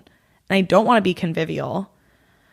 And it's really compassionate that you know that for other people, because that's going to make your relationship with your partner even better. So I'm very proud of you. Leti, who's 27 in Marseille, France, is leaving codependency to my partner. Living together has made being independent harder, and after 5 years of long distance, it feels heartbreaking to lose something that used to be central. Our autonomy, our fully formed lives built around our personal needs and wants and not solely around compromise. Learning to continue pushing for autonomy while living together has been challenging, but it's slowly working out. I have never lived with someone I've dated, and I love asking about it because a roommate is a different dynamic. And especially after you've been long distance, it's true that like you're co-living in a much more intense way, and it can bring some things out of your relationship that maybe you haven't seen before. So I'm very much appreciating your honesty. Second question I asked was, what do you hope to take with you from July into what I called Julagist? However, we don't know what the next month is going to be called. Okay? We don't know. However, Lady again said, joy and dance is what she's taking. I wish for a lot of outdoor partying, a lot of ecstatic dancing, releasing the shit that went down this year through movement. And I agree. I've spoken on it. Being embodied is so important this year. And I got to do a lot of outdoor partying at Pride because it's warm enough for that here in Seattle. And I was like, I love dancing outside. That's why I love going to fairs and festivals, because I love having the extra space. The Luna with big feelings, who's 26, in her car in the middle of a parking lot after a good sunset weep session, is taking watching less YouTube. I've been making an active effort to put ties to the last remaining tether to the chronically online universe, and instead watching movies or TV shows. I find I don't scroll as much on Hulu or Tubi because I know what I want to watch, versus YouTube for me is more about the algorithm telling what I want to watch, which 90% of the time I don't really. And let me tell you, I have felt much better not being on the red and white app all day, and I've picked up some amazing shows I dropped, like Abbott Elementary. Mr. Johnson's the actual best. Thank you very much. I love Mr. Johnson. I love Abbott Elementary. And I've also been thinking about my relationship to YouTube now that I haven't posted in like 3 months, which is like the longest I've gone in a while. And I have a video that I'm editing. It's not like I have nothing planned. Like I have multiple videos I'm like interested in making. I just, quite honestly, the podcast feels more pressing to me, and I don't have that much time to spend disposably on digital creative projects. Like I'm just prioritizing other stuff. However, it's interesting because I'm like, I'm always adding things to my watch later from my YouTube sub box. Like my subscriptions are where I go, not as much the homepage or the recommended, which means I'm not watching as many new people as I am like existing people, but I do get some new people into the mix too.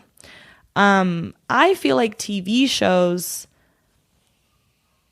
I will watch off of like word of mouth recommendations, but I don't want to watch something just because I see it on like the homepage of an app.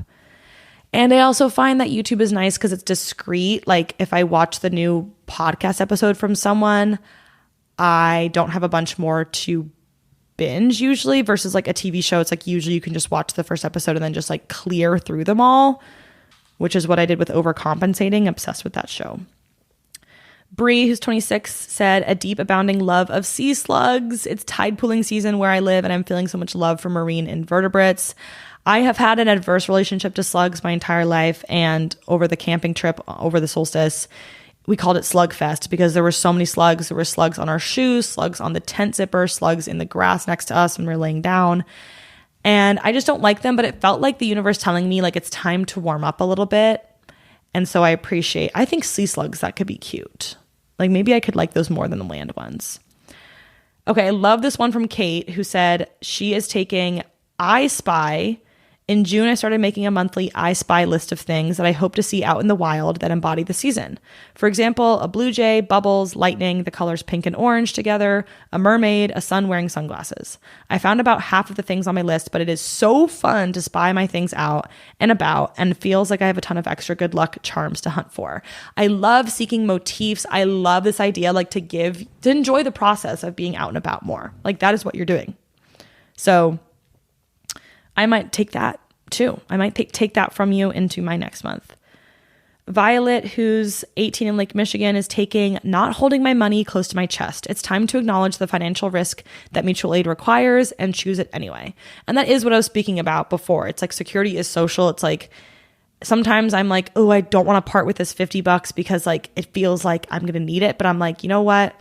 If I have it right now and I haven't used it, like let me give it.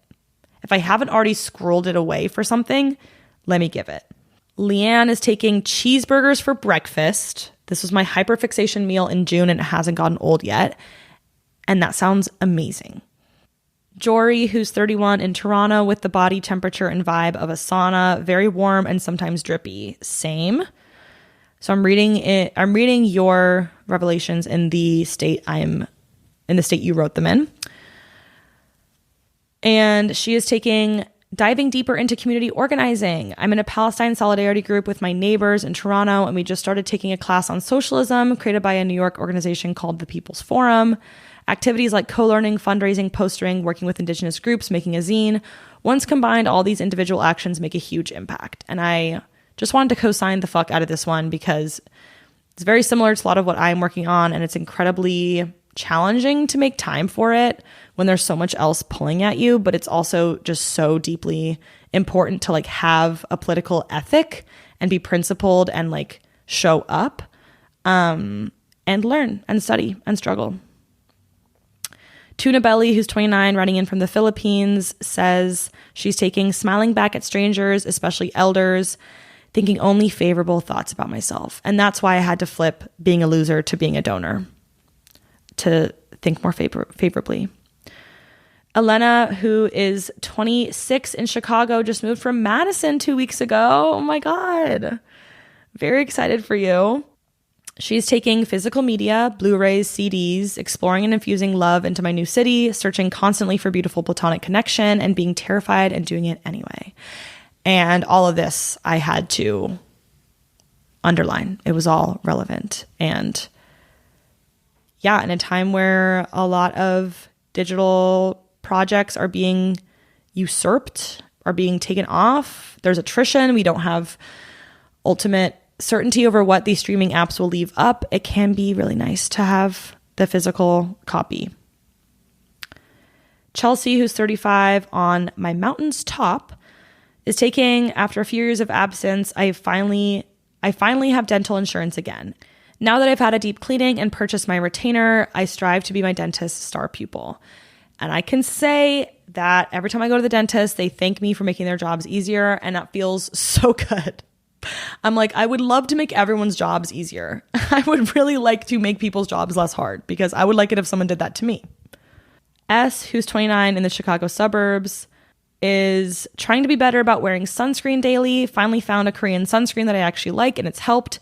This is what I used. If curious, Beauty of Joseon Relief Sun Aquafresh Rice. Yeah, I'm doing the same one, and I'm liking it. Suzanne, who's 30 in Austin, Texas, is taking new levels of confidence, self-worth, regular physical movement, Qigong, rebounding, jogs. I'm really hoping Tai Chi finds me. And I don't want to take like a 6-week class. I want to do a drop-in. I want it to be mellow. And I'm also really enjoying the regular physical movement of biking. Although my bike keeps breaking down. It's, flat tire. My fender broke and is like rubbing into the wheel now. So a bike is still a vehicle, I'm realizing. It's like when you start riding it, as much as people drive their cars, you have to do maintenance on it too. And last taking is Teddy, who's in front of my computer looking out a castle ruin in front of my window. Where the hell is that?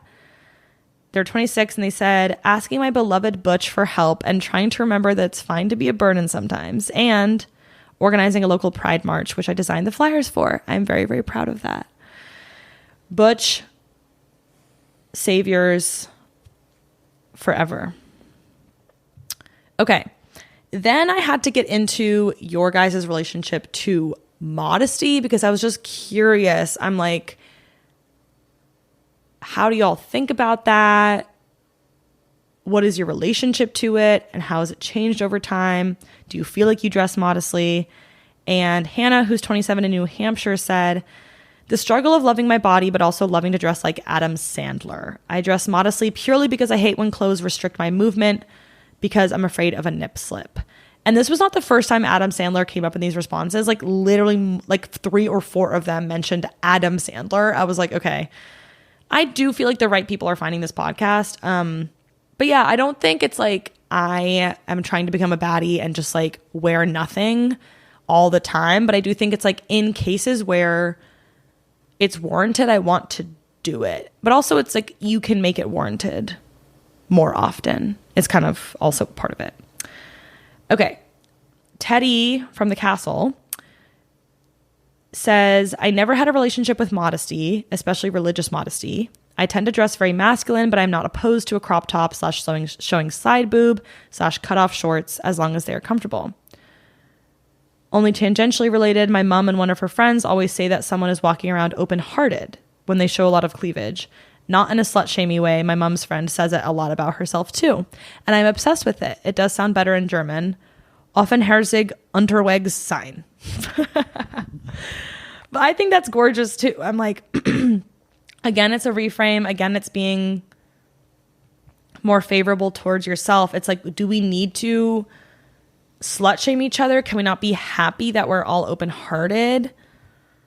And I will say, since I've been embracing my baddiehood more, I have been getting gross cat calls more, and that's not fun.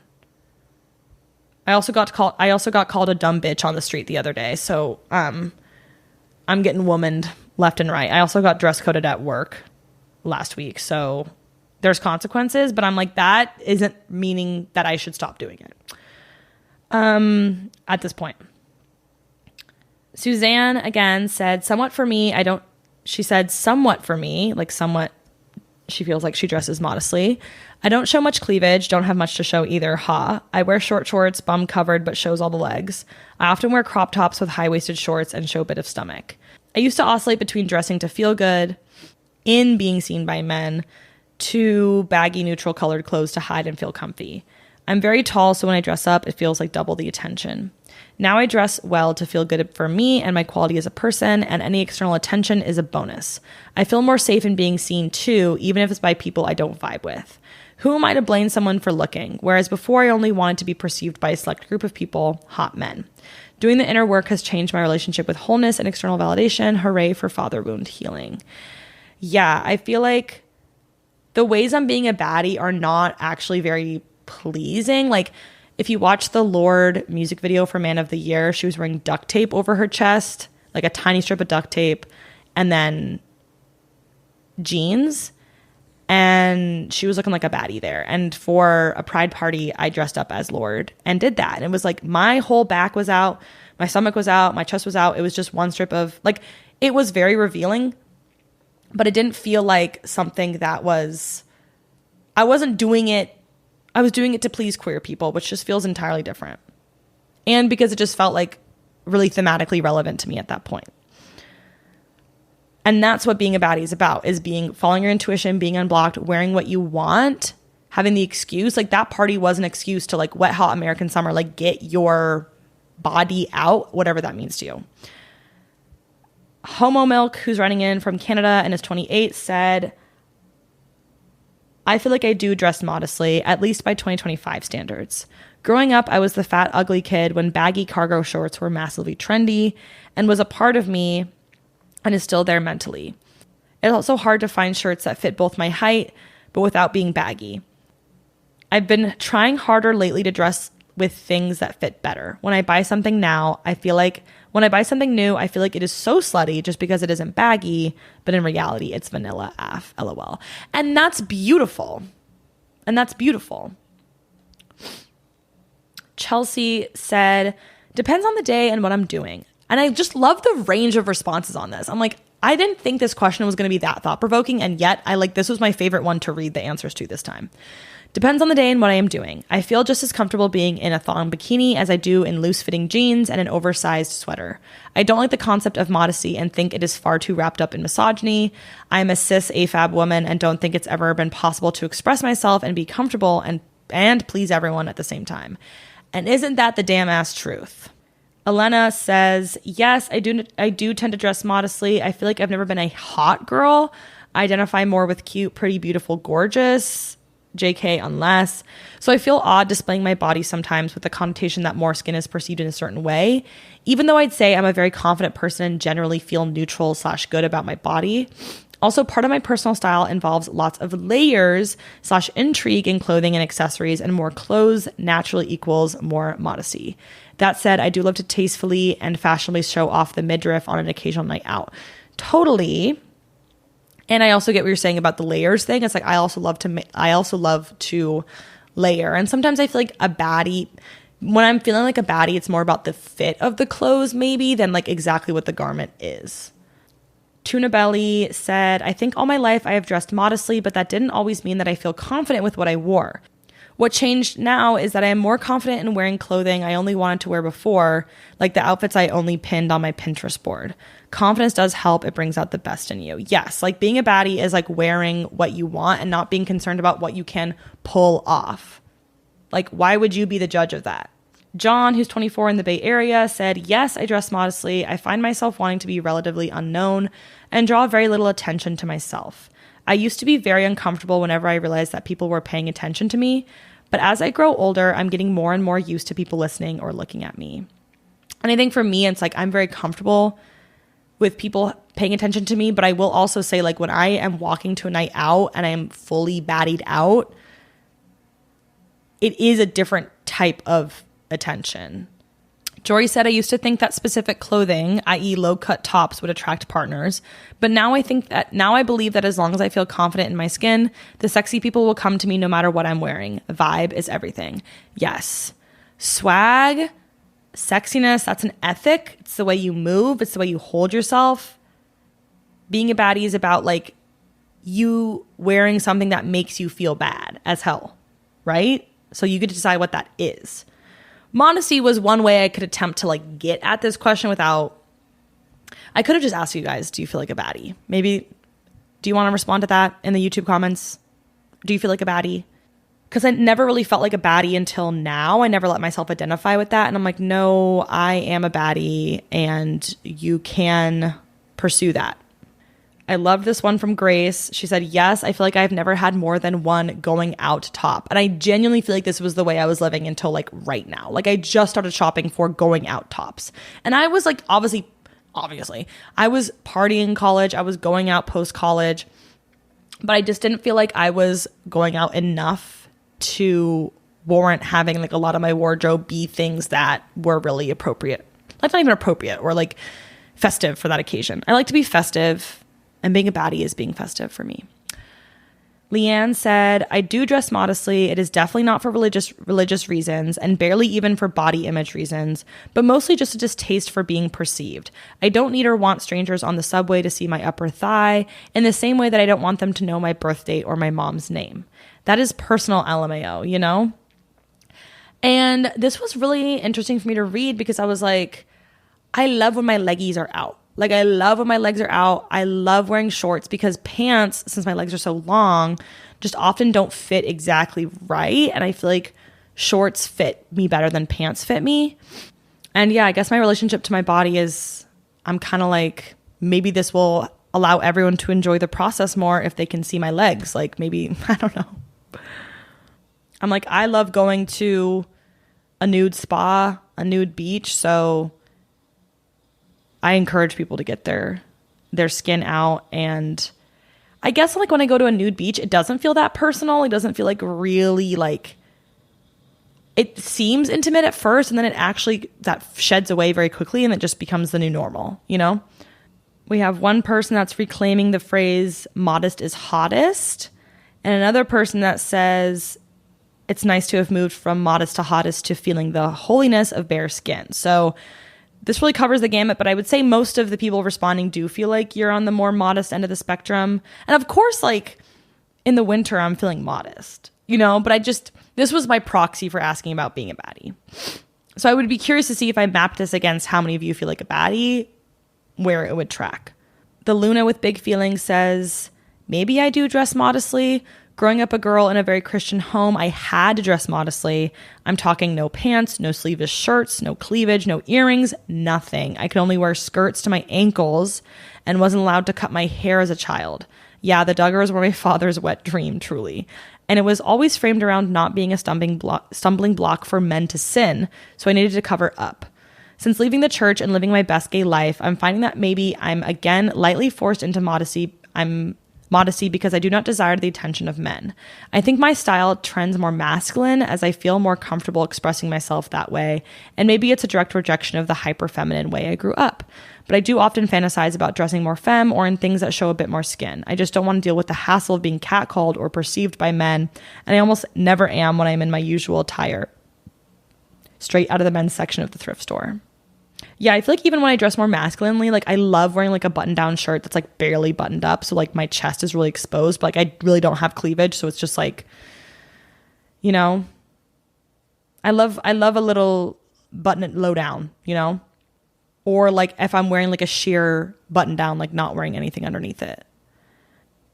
The girl with the fancy ass couch, who's 28, on her fancy ass couch, said, nope, I've been embracing my natural desire to show skin more than ever lately. I've been drawn towards garments with less coverage for a long time, and I love that I love my body most of the time and don't feel like covering it up despite not being thin. The only struggle is when I feel like I've had too much sun exposure and need to find something in my drawer with sleeves that I actually want to wear. Yeah, that's always the opposing forces. Kayla, who's 23, in her childhood bed in California, except the bed needs to be fixed, so I'm on a mattress on the floor, responded saying, being half Japanese and half American, I feel that I tend to dress more modestly than most Americans. This is definitely an oversimplification, but I feel like a lot of American fashion focuses on the best way to show off the body, while Japanese fashion focuses on ways to cover the body. I don't think one is better than the other, they're just different ways to approach fashion. American fashion implies that you should have a good relationship with your body and want to show it off. Japanese fashion works more with the silhouettes that shift your focus from away from the body and onto the clothes. There's a cultural aspect of showing less skin for me that maybe isn't the same for other people. Still, I find that I shy away from the word modest because it feels moralizing and a little judgmental. Yeah, I'm getting that actually from asking the question. Is I'm like, you know what? Modesty feels, you know, attached to purity. And I have been enjoying Percy's YouTube channel. It's like Perkish, Percish, I think. Really appreciate, she's been living in Japan and is just like a really stylish person in New York most of the time. And she really has a very strong reverence for like different, you know, Italian fashion, Japanese fashion, like how to dress for the heat in like a way that makes her feel like a baddie, but isn't necessarily just like, you know, revealing all your skin. So Cleo, who's 21 in Provo, Utah, said, I feel like I do dress modestly most of the time. I wear tank tops often, but that's the least modest thing that I wear. I'm a trans woman, and so being already very sexualized, I feel like I need to tone it down a lot more so that I'm not sexualized even more. I don't want to fit within a stereotype, even though the stereotype is wrong, as frustrating as it is to admit. Yeah. So many places we're coming from in our relationship to how we dress. And next, let me ask you all, or ask the responders, which you could be a part of next month if you follow the Revelatorium Instagram or the YouTube channel. I post when these go up, and then usually you have like 48 hours to fill them out is what it tends to be, sometimes longer. But I would strive to do it within the first 48 if you want to potentially be on the podcast. I asked you all, are there any instances that come to mind where you didn't listen to your intuition and it led you astray? Addie, who's 28 in her living room in Minneapolis, said, yes, I thought I was being judgmental and not open-minded towards someone I met on a dating app when I was actually just getting a weird vibe from them. It ended up being one of the first worst dates I've ever been on in my life. We went to the mall for dinner and they'd already eaten before I showed up. They also made tons of presumptuous comments about me and who I was. E.g., and I quote, you have a church girl sense of style, don't you? And you're more of a listener than a speaker, aren't you? Instead of asking me questions to get to know me. Towards the end of the night, they claimed that I must have ADHD, a very strange and somehow unsettling experience. I came home in tears. And so many of these were about relationships, because this was born out of my camping trip, you know, being unblocked, letting your good ideas be spoken and followed through on. And a lot of those for me end up being creative ideas. But now I'm seeing that like a lot of your ideas and intuition around other people is kind of how you're taking this question. Because always a triangulation with these things. Nick, with a new last name, who's 28, in a hotel in the town I was born in that I've stopped at on a road trip to my new home in Portland, said, this is going to sound bad, but on a first date with a gal, I thought that she was nice, but we didn't maybe have a strong connection. I agreed to a second date, but didn't necessarily think it would last in the long term. We ended up dating for 3 years, but probably should have broken up even sooner given how much of that time was spent in a toxic codependency that neither of us was willing to move on from due to our mutual fear of confrontation. I wouldn't say I regret the relationship. My current partner calls it my character development arc, as I did grow as a person tremendously, but I can't help but wonder if I'd stayed more true to that initial feeling, if I would have saved the both of us from all the heartache. There's only one way to know, and that's to start embracing your intuition more. Margaret, who's 28, writing in from our kitchen table, looking at the sky getting lighter again, said, a 1.5 year long relationship comes to mind, LOL. Where she didn't listen to her intuition and led her astray. I'm like, whoa. Let that be the wisdom from this question, is like, relationally, let your intuition rock. I know sometimes we feel guilty. Like, I feel like my impressions of people like are coming from a very intuitive place, and I don't feel bad about acting on those. And I do find like whatever I thought was whack about the person comes to light eventually. Lady said, this year I've been struggling with distinguishing intuition and anxiety. On multiple occasions, I nearly canceled on people because I felt like my intuition was telling me that this wasn't the right time, not the right circumstance, that something bad would happen, etc. But it turns out every time I went and didn't listen to that intuition, it ended up being amazing. And I realized it was my anxiety speaking and a fear-driven approach that gave me a similar icky feeling as my intuition sometimes gives me. Dude, this one from Luna. Yep, when I moved to Ohio, I knew it wasn't the right decision when I did it because I was leaving a state I loved so much, but I was acting in fear and chasing cheaper rent. Well, in the first week of living in Ohio, I knew it was awful. 18 months, an abusive relationship, and a psychopathic boss later, I got the hell out of there and truly will never forget this lesson. From the bottom of my heart, fuck you, Ohio. I want to know where you were at in Ohio. I've known nothing but love from Cleveland, Ohio, but I've not been elsewhere. Bree said, I dated a conservative cowboy for a while who disguised himself as the most liberal man in Idaho, and that led me right into heartbreak, righteous heartbreak at least, because I stopped putting up with his hurtful political nonsense. I hate to hear that. I hate when I hear about this performative ass bullshit. Leanne said, living the consequences of this currently. I moved across the country for a boy and gave up my dream job and affordable lifestyle. I knew I was going to end up miserable and broke, and now I am. We love each other, and in some ways it's beautiful and brave, but I know it was a mistake.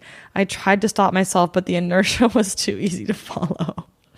These are real as hell. Okay, I like this one from Grace. This was kind of getting at like, you know, good ideas are spoken type of thing. She said, part of me regrets having my bachelorette party in Nashville because I feel like I had to do it in a way. I think I would have preferred a cabin weekend or beach hang instead. Part of me knew that I'd prefer it, but I didn't want to do something lame. I feel the same way in that I'm not a going out person, but I don't want to be seen as lame if I'm not. I see brides now doing that and less of the big city thing. I still had lots of fun in Nashville though, trying to release the cool police in my mind. Yeah, and it's like, those are occasions that you get to make your own. And when you have a good idea, like follow it. Even if it feels like you're not doing it the right way, it's like, if it feels right to you, it's the right way. It's your bachelorette.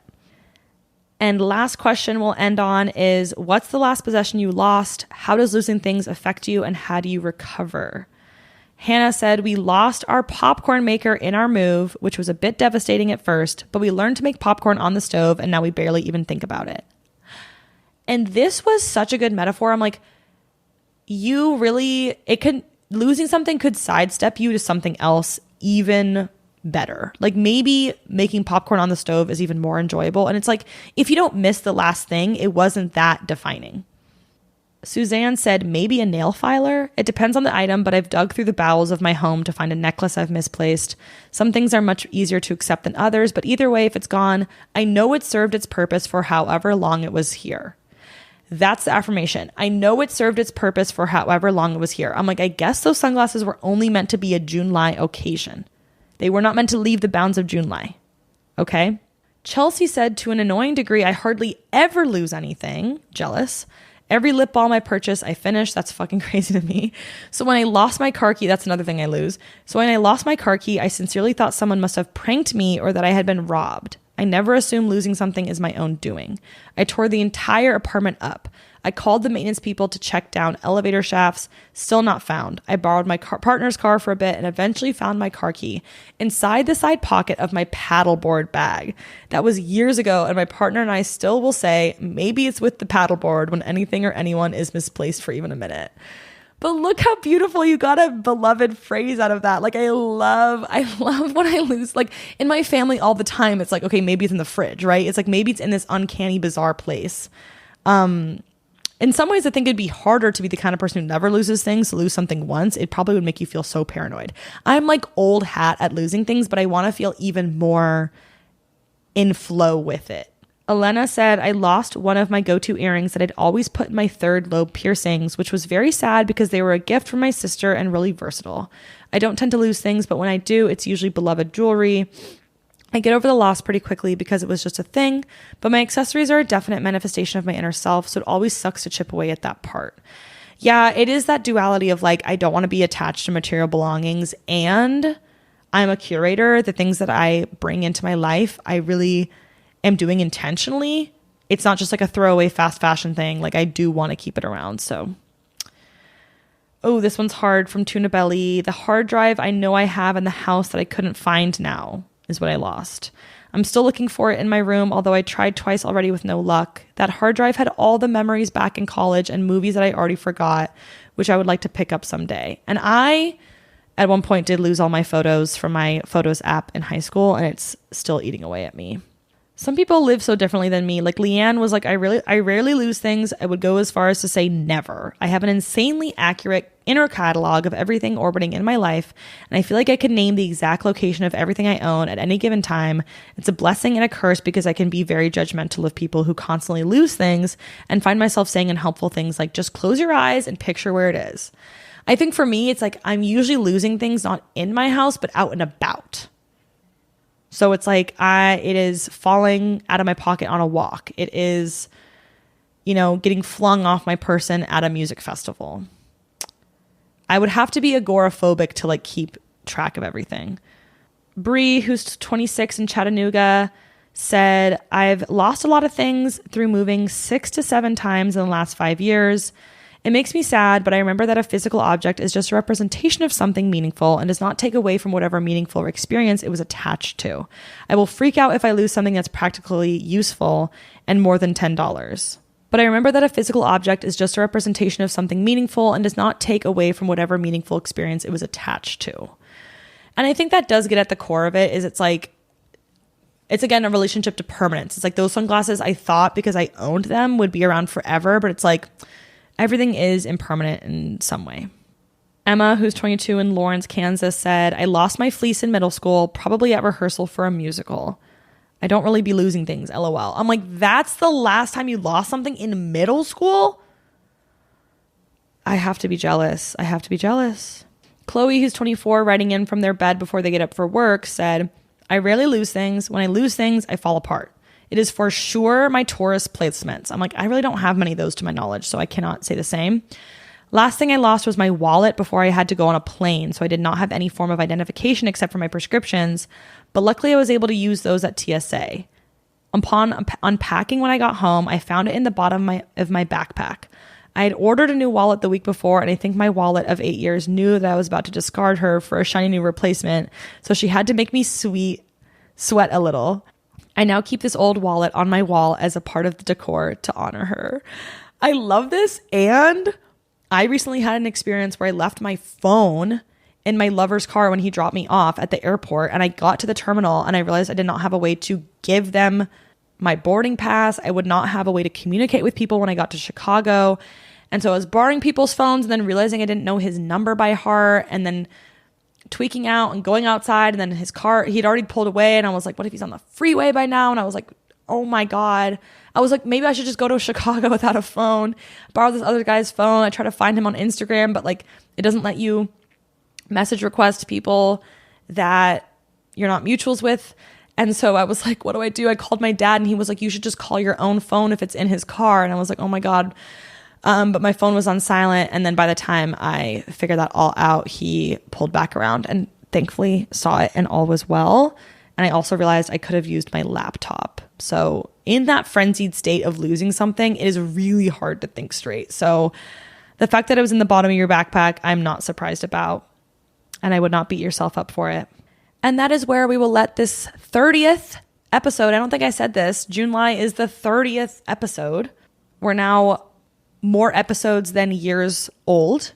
that I am. So thank you for being here. Thank you for writing in if you did. Thank you for listening, watching this far. Leave me a comment with your responses to any one of these questions or what you thought about the episode. Leave me a rating on Spotify or Apple Podcasts. And let's all respect the inherent worth and dignity of each other. Okay. Thanks for listening. See you all next time. Cather out.